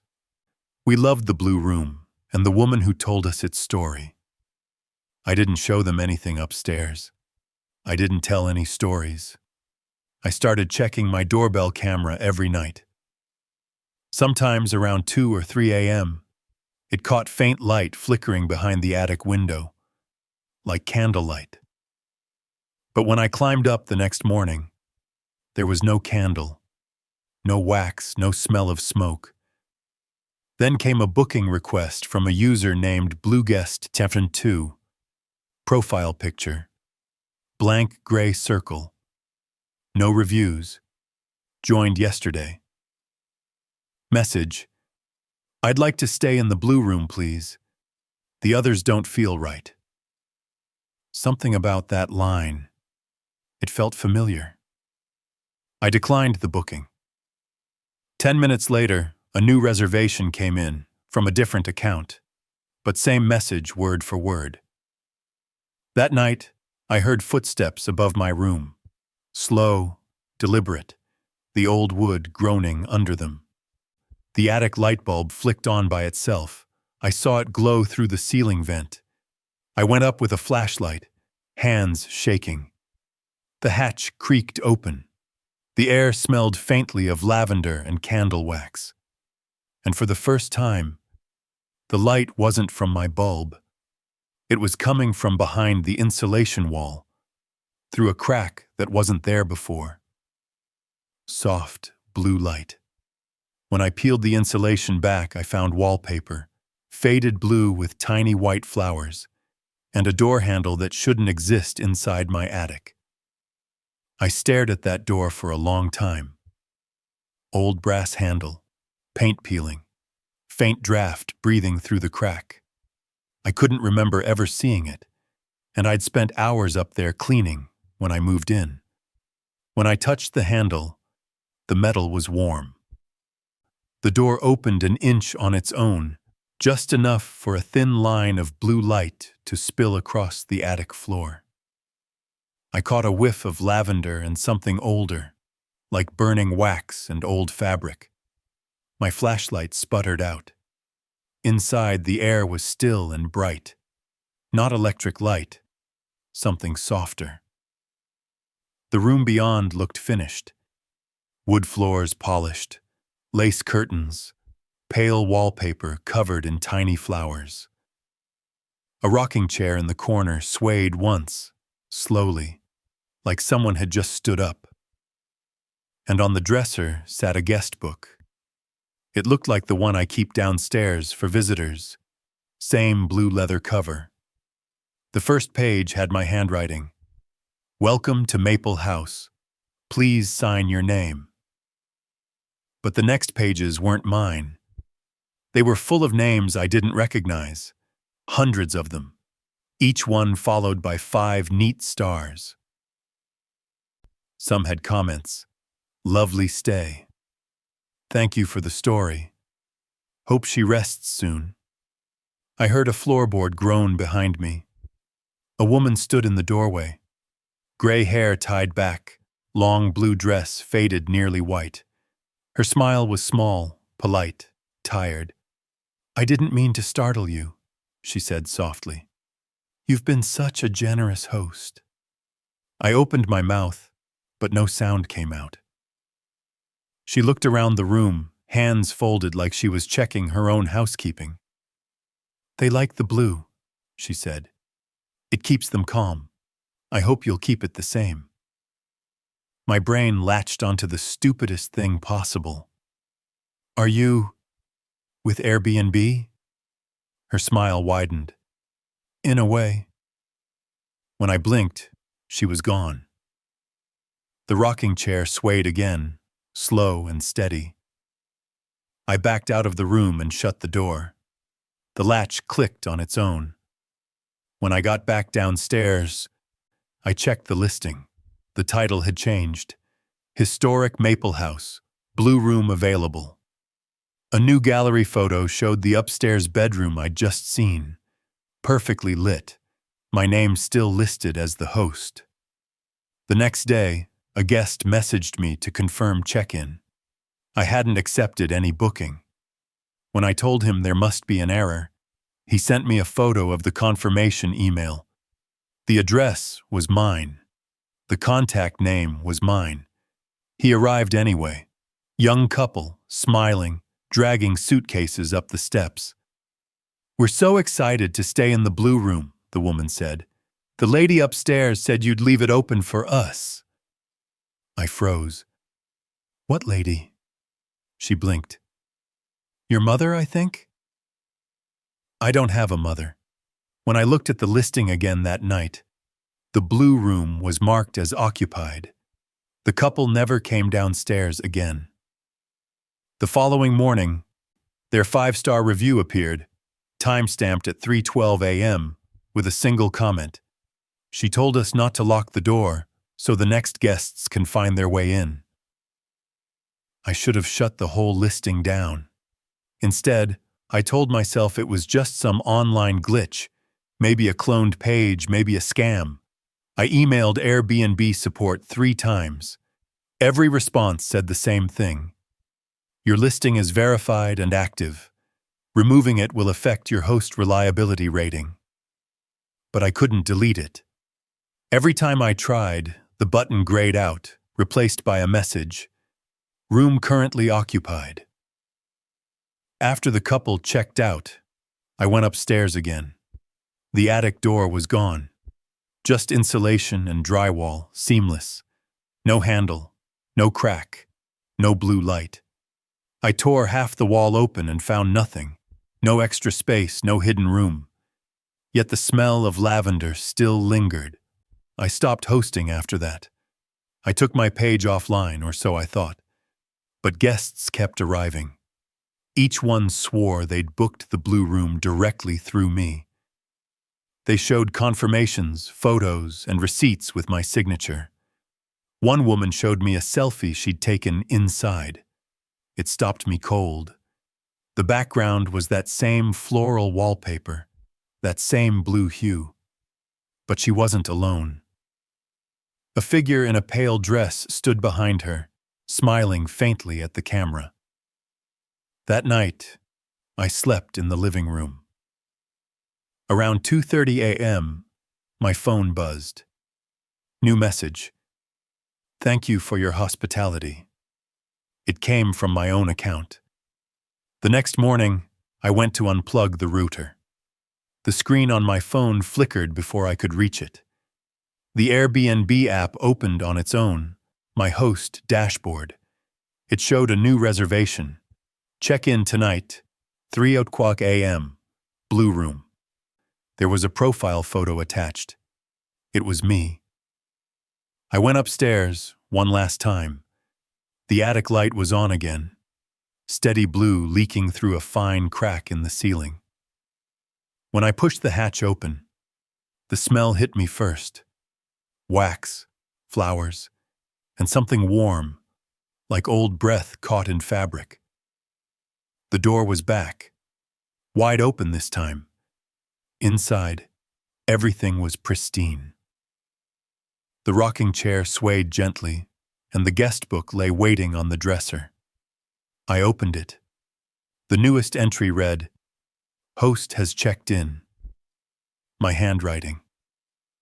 The room's air shimmered, faint as heat. Then the woman appeared again. Gray hair, gentle smile, the same blue dress.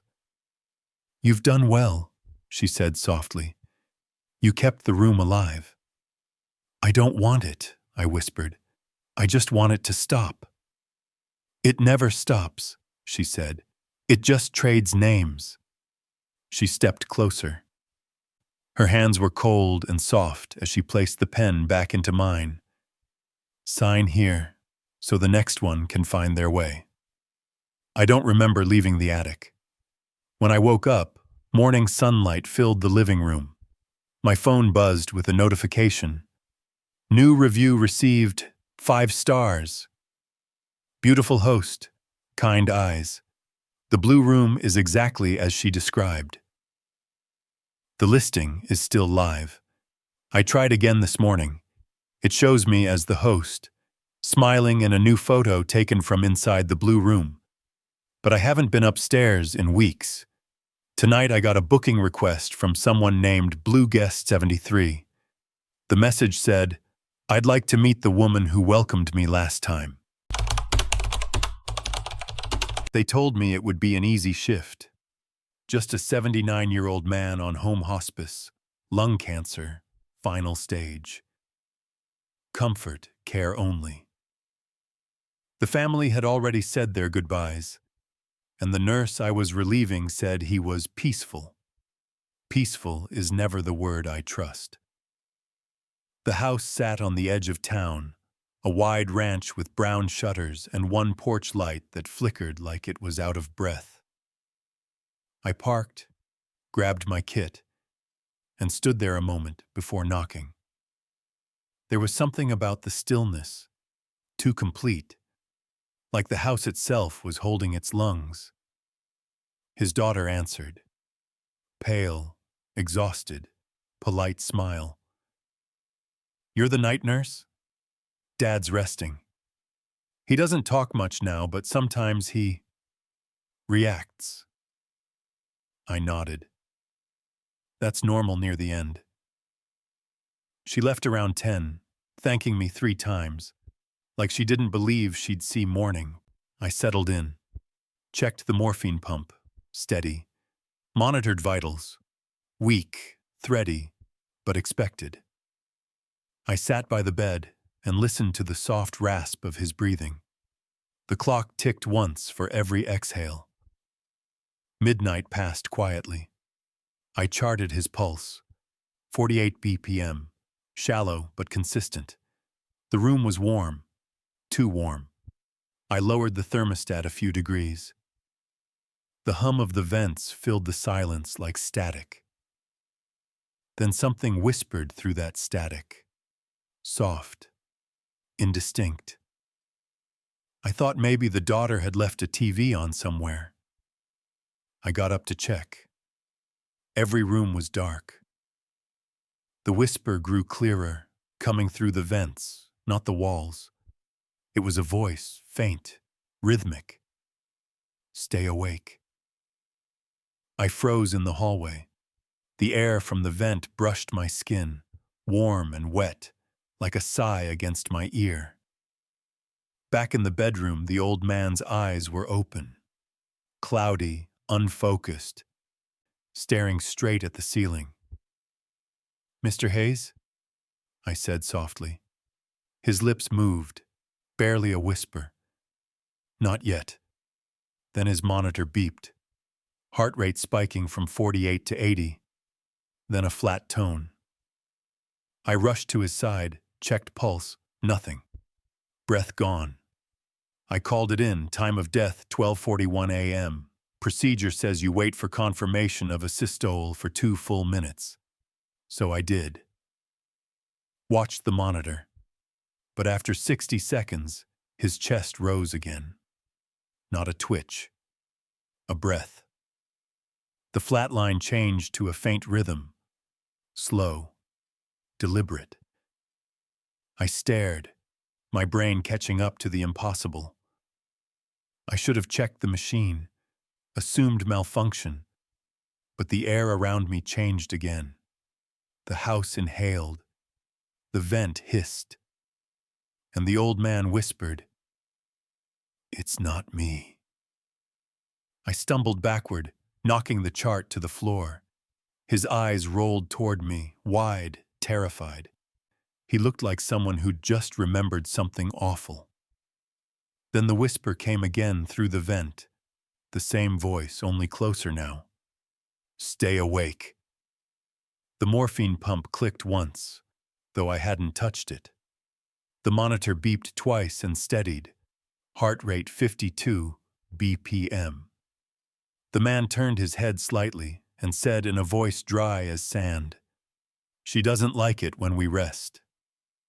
When I checked the chart later, the signature confirming his death time was already filled out, dated 2 days ahead.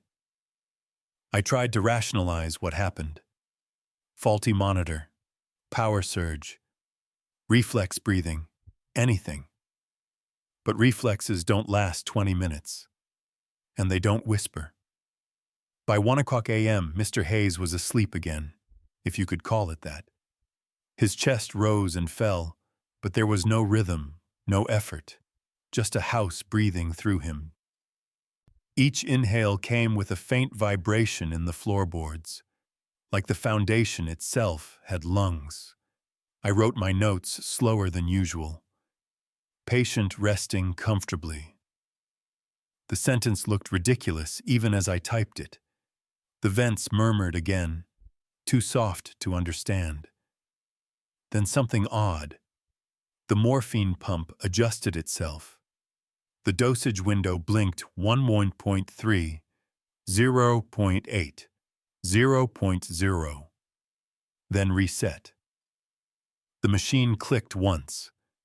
Then, in the same mechanical rhythm, the wall vent exhaled, steady and warm, smelling faintly of antiseptic and lilacs, the same scent that clung to his daughter earlier. I checked his vitals again. Pulse steady, temperature normal, skin cool but not clammy, the kind of stability that doesn't belong to the dying. I sat back down beside him. His eyes opened immediately, like he'd been waiting for me. "She's upstairs," he whispered. "Who?" "The nurse." "I'm the nurse, Mr. Hayes." He turned his head, slowly, painfully. "No, the other one. She used to live here, before I came. She doesn't let anyone leave until she's done." My stomach tightened. "You're just dreaming. You're medicated." He coughed, dry and sharp. "Then why do you hear her too?" The vent hissed again, cutting me off. A long exhale that turned into a whisper. The words rode the warm air like breath on glass. He's not ready. I stood, flashlight trembling in my hand. Who's there? The air stopped moving. The house went silent, so silent I could hear the blood in my ears. Then, faintly, floorboards creaked overhead. Slow, measured steps. The daughter had left. I was alone. I climbed the stairs with shaking knees. The hallway light flickered every few seconds, just enough to make the wallpaper pulse. At the end was the guest room. Door closed, faint light seeping through the crack. I pushed it open. The room was empty. No bed, no furniture. Just medical supplies, old ones. A wheelchair with dust on its handles, a glass morphine bottle half full. A folded blanket sat on the chair, embroidered with H.H. Hospice Care, 1982. I stepped closer. The blanket still radiated warmth. From the corner came the sound of someone quietly humming. I swung the light around. Nothing. Just the vent grate, dark and wide. The humming came from inside it. When I crouched to listen, the air brushed my face, hot and damp. The voice whispered, calm, familiar, like someone who'd been doing this forever. We don't stop. We just trade hands. My phone buzzed in my pocket. A text from the daughter. Thank you for staying. The nurse told me she'd look after Dad tonight. I typed back with shaking fingers. I'm the only nurse here. The reply came instantly. She said that too. When I ran back downstairs, Mr. Hayes was sitting upright, eyes open, smiling faintly, and the morphine pump was clicking in rhythm with the house, as if the two were breathing together. When I reached the bedroom again, he was sitting up. The oxygen tube had slipped from his nose, but he didn't seem to need it anymore. His breathing was too strong, too steady. Each inhale matched the hum of the vent above his bed. The house exhaled when he did. Mr. Hayes, I said carefully, lie back, please. He smiled, thin, peaceful, wrong. You can rest now, he whispered. She's found her next one. Next what? His pupils widened, swallowing the gray of his eyes. His voice came from too deep in his chest. Care never ends here. It just needs hands. Before I could respond, the lights flickered again. The morphine pump clicked rhythmically, like a metronome. The air grew heavy, thick with that scent of lilacs and disinfectant. Then the floor creaked behind me. Soft steps, bare feet. I turned, and the woman stood there. Her uniform was out of time. White dress, blue piping, the kind they stopped making decades ago. Her hair was perfectly pinned, her smile fixed. She carried a clipboard. A stethoscope hung from her neck. The rubber tubing cracked and yellowed. Thank you for covering the shift, she said warmly. I couldn't speak. She stepped closer, pen scratching across her clipboard. We try to make the transition smooth. Continuity is important. I don't work here anymore, I managed. Her smile deepened. Of course you do. You signed in. I looked at the chart beside the bed. My own signature, neat and clear, time-stamped 12:41 a.m. The same minute I'd pronounced him dead. The old man spoke again, still smiling. It's easier if you stop fighting. She doesn't like it when they fight. The nurse turned to him, eyes soft. You rest now, Mr. Hayes. You've done so well. Then to me, he's free. You stay. I took a step back, but the floorboards groaned under me, sticky, as if the house didn't want to let go. My radio crackled to life, static, then dozens of voices overlapping. Vitals stable. Refill morphine. Another one coming in. The air vents opened with a hiss. The smell of lilacs filled the room so thick I gagged. When I looked back at the bed, Mr. Hayes was gone. Not vanished, absorbed. The blankets lay flat, smooth, undisturbed, as if no one had ever been there. The nurse clicked her pen. He's checked out. The walls pulsed once, a low thump like a heartbeat echoing through plaster. The light dimmed to a dull amber glow. She extended her clipboard to me. Sign here to confirm shift acceptance. I'm not signing anything. Her head tilted, sympathetic. You already did. The pen was already in my hand. The clipboard already beneath it. I don't remember taking them. The last line of the form read, Nurse on duty, active until replaced. The date beside my name auto-filled itself. The field for end time stayed blank. The nurse smiled, fading toward the doorway. We'll call when it's your turn to rest. She walked upstairs, humming. The vents followed her rhythm. The morphine pump clicked once, then twice, then stopped, matching my own breath. Last night, the hospice agency called my number to confirm another overnight visit at the same address. They said I requested the shift. You probably won't believe this, but I've stayed in the same motel 3 times, and it shouldn't exist. I travel for work, sell industrial cleaning supplies, mostly to small-town gas stations and mom-and-pop diners. I drive through a lot of nowhere. The kind of nowhere where the road hums like an empty fridge and the horizon looks bruised. It was late one night near the Kentucky border, rain coming down in sheets. My GPS lost signal miles back, and the last exit had been 20 minutes ago. Then, through the downpour, I saw a neon sign glowing through the dark like a promise. Pine View Motel, vacancy. I pulled in, relieved. The place looked ancient. 2 floors, 15 rooms, peeling turquoise paint. Water streamed down the awning, hissing as it hit the flickering sign. I grabbed my suitcase and ran to the office. Inside, the air was warm and dry, smelled faintly of lemon polish and cigarettes. A bell on the counter gleamed like it had been polished that morning. I rang it once.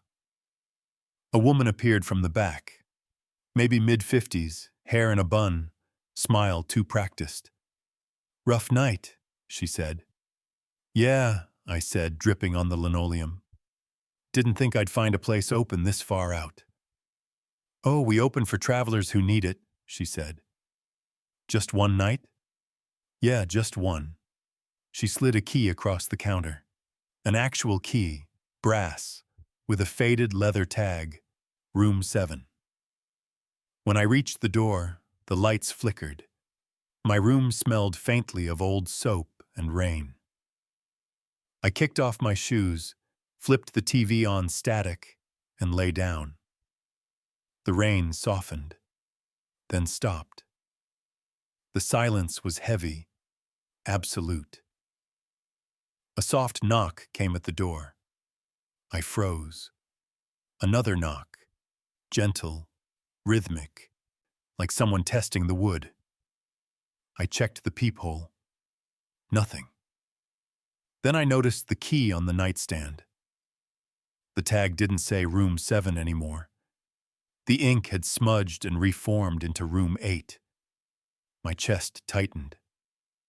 I went outside, half expecting to find someone there, but the entire row of rooms was dark. The parking lot empty. Even my car gone. I stood under the awning, rain dripping again, though the sky above was perfectly clear. Across the lot, the office lights were on. I could see the woman through the window, smiling at something just out of frame. I walked toward her, but the distance didn't change. The more steps I took, the farther away the door seemed. Then, suddenly, I was back in my room, no memory of turning around, no sense of time passing. The key on the nightstand was back to room 7. But now there was a faint outline on the second bed, like someone had just been lying there. When I turned off the lamp, the TV flickered back on by itself, showing live footage of my own room, and the reflection of a woman standing behind me, smiling faintly in the dark. I didn't sleep that night. Every time I started to drift, the sound of rain came back, steady, rhythmic, like a heartbeat against the roof. The TV stayed on even when I unplugged it. The screen showed static that pulsed in time with the rain. Around 3 a.m., I gave up. I put my shoes on, stepped outside. The parking lot glistened with fresh water, though the sky was clear.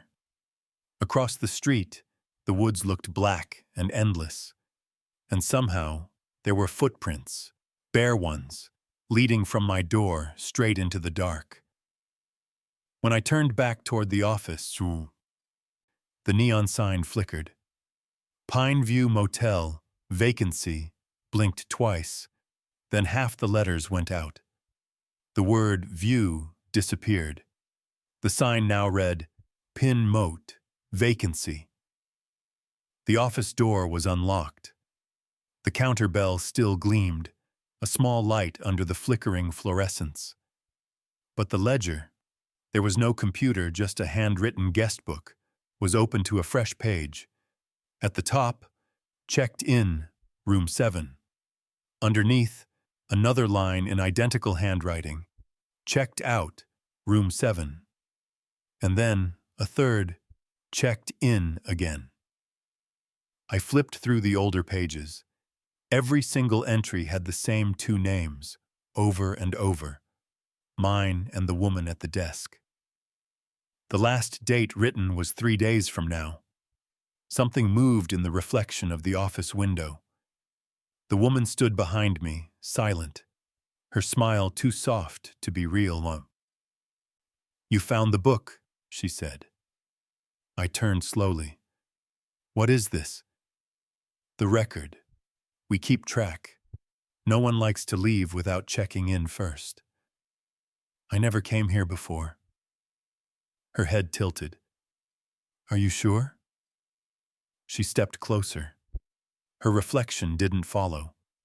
For a heartbeat, there were 2 of her, one in the glass, one beside me, and neither matched the other's movement.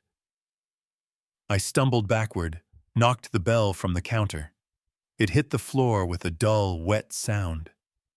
When I picked it up, my fingers came away sticky. The metal wasn't metal at all. It was soft, almost like skin. The woman's voice was calm. "Most guests forget. That's what the rain is for. It washes away where you came from." I backed toward the door. "I'm leaving." She smiled wider. "You already said that last time." Outside, the lot had changed. My car was there again, but covered in water droplets, as if it had been parked under a storm for days. The trees across the road shimmered in fog. The neon light flickered back to full brightness. The sign was whole again. When I looked back at the office window, I saw myself inside, standing where the woman should have been. My reflection smiled. It raised a hand in greeting. Then the bell on the counter rang. Once, twice. And the voice from inside called softly, "Checking in?" When I ran to the car and hit the gas, the road signs ahead all pointed back the same way. Each arrow labeled simply, "Motel, vacancy." I must have driven for hours. The road stayed empty. No exits, no gas stations, no towns. Just dark asphalt, slick with rain that wouldn't fall. Every mile looked like the last. My wipers kept moving even though the windshield was bone dry. Eventually, the fog thickened. I could barely see past the headlights, when the neon glow appeared again through the mist. Pine View Motel. Vacancy. I hit the brakes so hard my tires screamed. I hadn't turned. I hadn't looped back. But there it was. Same cracked awning, same empty lot, same dripping eaves, though the sky was clear. My heart kicked against my ribs. I left the engine running and stumbled out. The gravel squelched underfoot, soaked as if it had just stormed.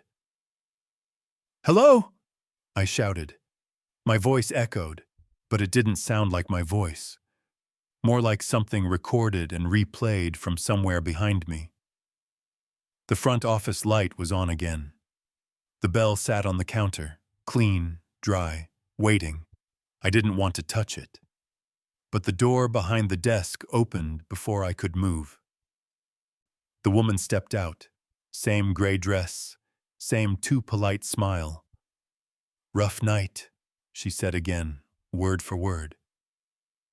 I shook my head. No, this already happened. She blinked once, slow, like she was considering how to phrase something difficult. "That depends who you're asking." I looked down. The guest book was open to a fresh page. My name already filled the first line. The ink was still wet. "Please," I said, "just tell me where the road out of here goes." She smiled. "It rains where it has to. It clears where it shouldn't. That's how people find us." "I didn't find you." Her eyes softened. "Then who's been staying in your room?" Behind her, the hallway door creaked open. A shadow leaned halfway out. My shape, same jacket, same suitcase. The man in the doorway smiled with my face and said quietly, "You're early this time."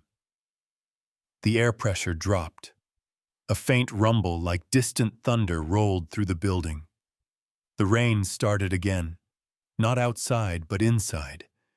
Beads of water formed on the ceiling and fell straight down, vanishing before they hit the floor. The woman turned back toward the shadow of me. "Will you be checking out?" He shook his head. "He's not ready." The lights flickered. The hallway grew deeper, darker, the color of storm clouds. I backed toward the door, but my shoes slid on the wet tile. When I looked down, water pooled around my feet, reflecting the neon sign outside. Letters shifting, melting. For a moment it read, "Mine View." Then the glow died completely. When I opened my eyes again, sunlight poured through the blinds. Dry roads, birds outside. My car sat in the same spot as if nothing had happened.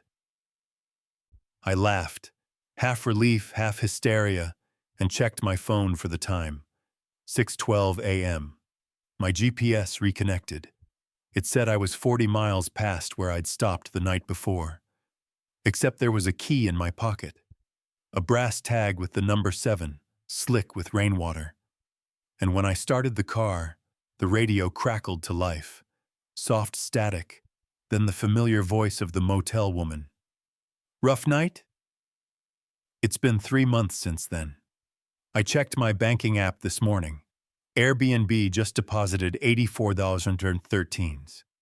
The booking description read, "One night stay, room 7, Pine View Motel." I've held hundreds of open houses, but none like the one on Maple Hollow Drive. The place was a dream listing. Newly restored colonial, vaulted ceilings, original fixtures. The kind of property that practically sold itself. The seller warned me about one thing, though. Don't unlock the mirror room. I thought it was a joke. Every old house has quirks. Paint that bubbles, pipes that moan, doors that stick. But this one had a padlocked double door at the end of the upstairs hall.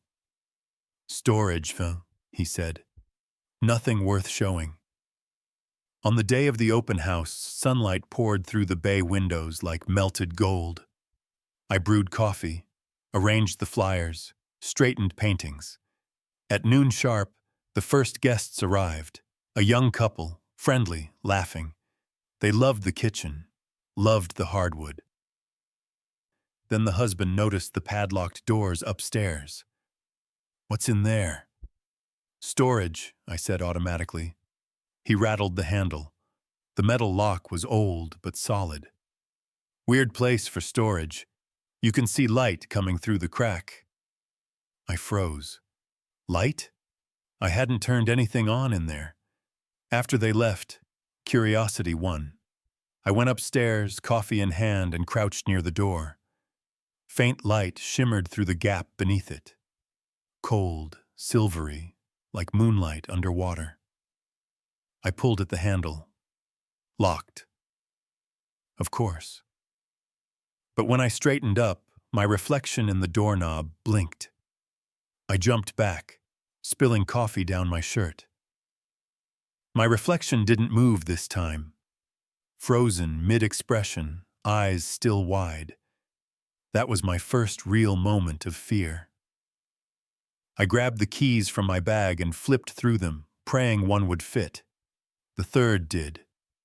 The padlock opened with a quiet click.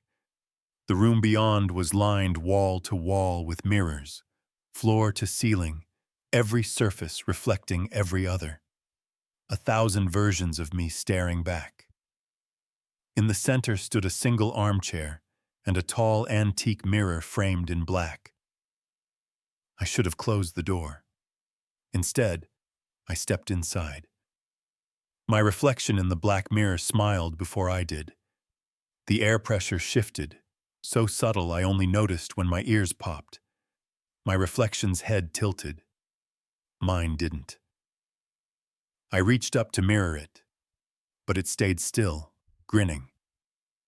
Then it raised a hand and placed it against the glass. The temperature dropped. Frost spread across the mirrors from that single point, spiderwebbing across the walls. I stepped back, heart hammering. My reflection's breath fogged the glass.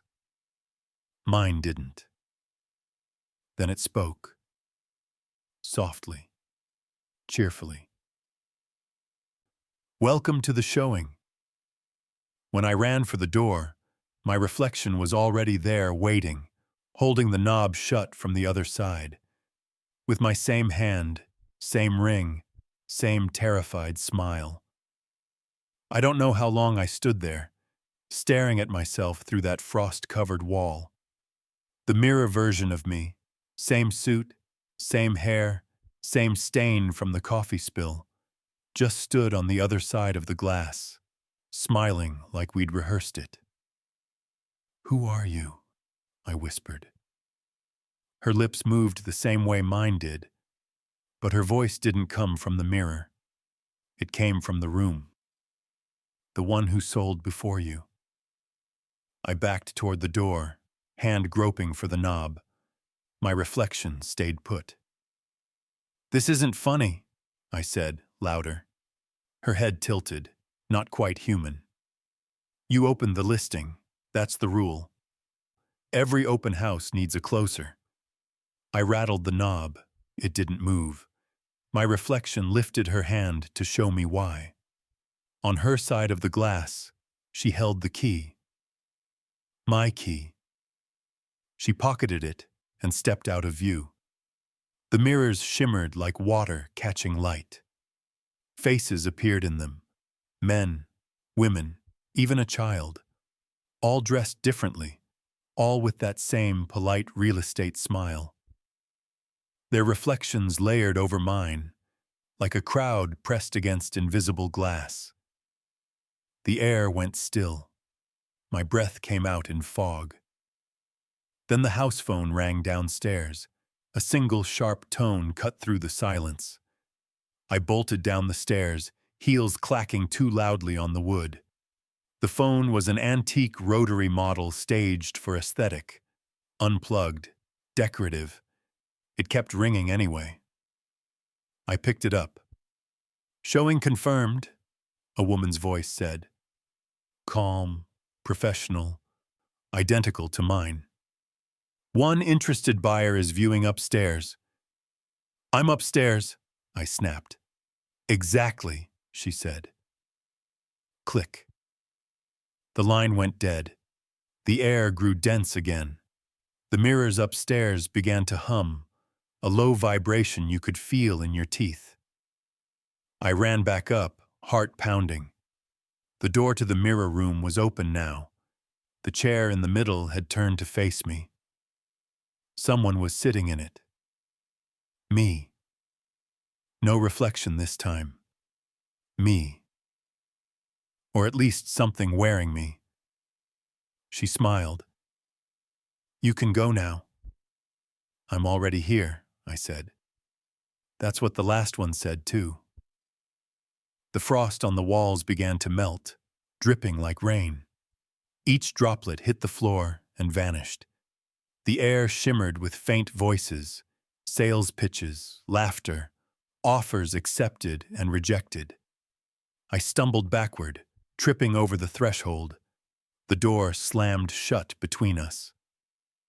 From the other side came my voice, muffled but confident, rehearsed.